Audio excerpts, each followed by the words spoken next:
Depuis maintenant 3 jours, le petit village de Bonneval-sur-Arc en Haute-Maurienne vanoise est coupé du reste du monde suite à la fermeture de l'unique route qui permet de relier ce village à Bessan, situé quelques kilomètres en contrebas dans la vallée. Alors la route est coupée depuis 3 jours et là on est en train de réouvrir provisoirement, on commence à faire des convois pour que la circulation reprenne ses droits. Ce qui nous est déjà arrivé par le passé, alors c'est vrai qu'il y a longtemps que ça n'était pas arrivé, mais là on a eu un retour d'est assez fort, assez violent et voilà, donc c'est une situation je dirais occasionnelle mais normale.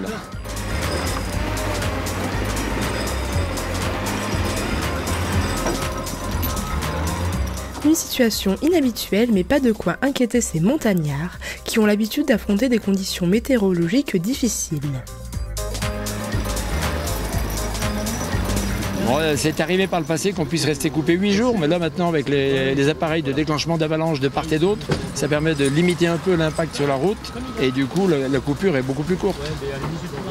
Après c'est les conditions météo du moment qui nous permettent de réouvrir. Le beau temps est revenu donc tout va bien, on a pu réouvrir la route, c'est reparti.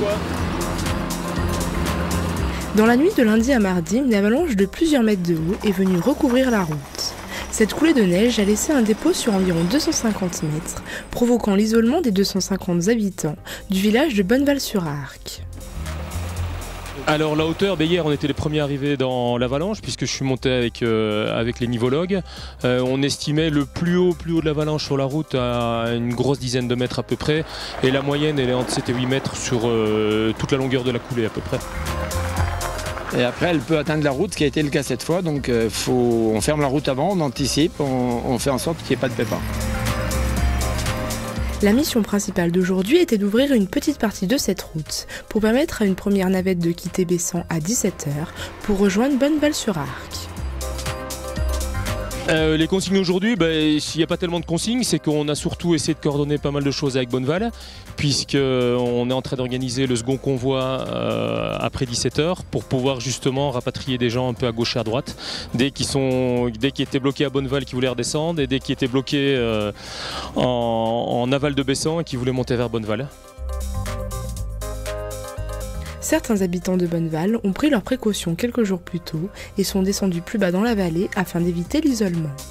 En fait, tout simplement, on travaille sur Valseny, on habite sur Bonneval-sur-Arc. Et quand on a su que la route allait fermer dimanche soir, on est descendu pour le travail. Et donc, depuis dimanche soir, on est resté à Lens-le-Bourg. J'ai ma sœur qui habite là-bas, donc on était logés là-bas.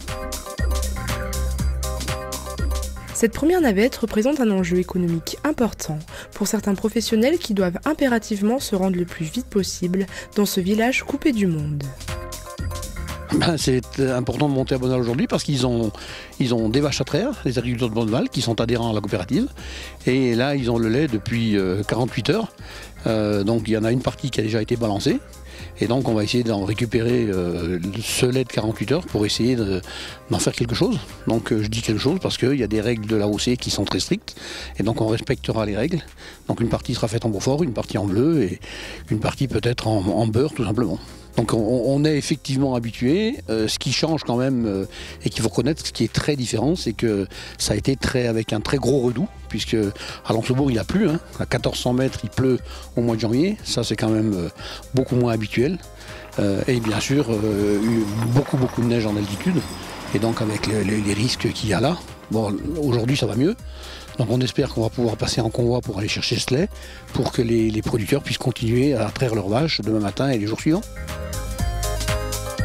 Une ouverture de route toujours incertaine et qui dépendra des conditions météo. Je crains que ça ne prenne encore au moins toute la journée de demain, voire certainement un peu plus. Et là, les équipes, elles vont travailler 24 sur 24 manifestement. La route sera peut-être, je dis bien peut-être ouverte demain soir, mais c'est peut-être. Ça va être en fonction de ce qui a dégagé. Il y a des milliers de mètres cubes de neige à pouvoir enlever pour passer sur 2 bandes en tout cas. On va encore faire un convoi demain matin à 20h et puis on envisagera en fonction de l'avancée des travaux qui auront eu lieu pendant cette nuit.